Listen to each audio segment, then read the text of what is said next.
पूछले तो से बता दो ना धन हो कच से मैया रानी होले परेशान हो पूछले तो से बता दो धन हो जीव डराए जनी हो है कोनो भूल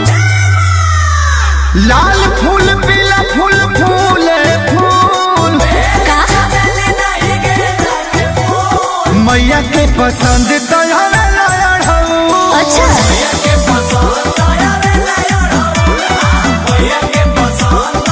अरे जियो व्यास हे मैया कहां ना बोलू देरी हो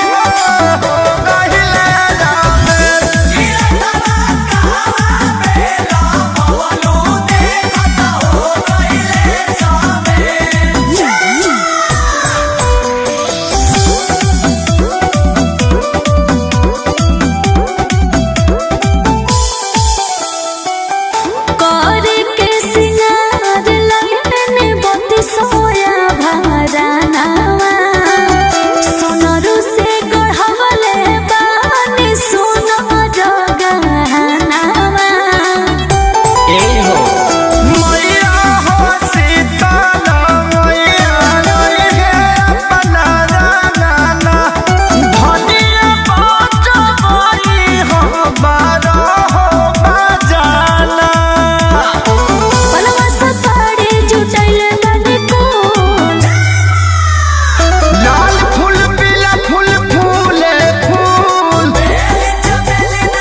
मैया के पसंद तो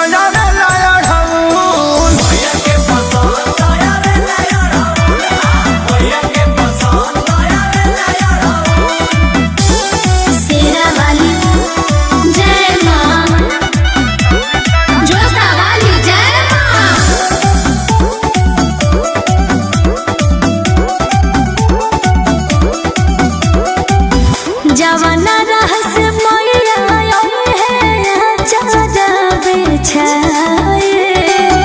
ताहरा गमछिया से पौआ झरवाए सुना बोला अखिलेश खेसारी पचरा मैया के दाई है अच्छा नीमिया झुलवा मोनू समझे झुलई है सेवक करिए सेवक कैया कबूल लाल फूल पीला फूल फूले फूल मैया के पसंद तो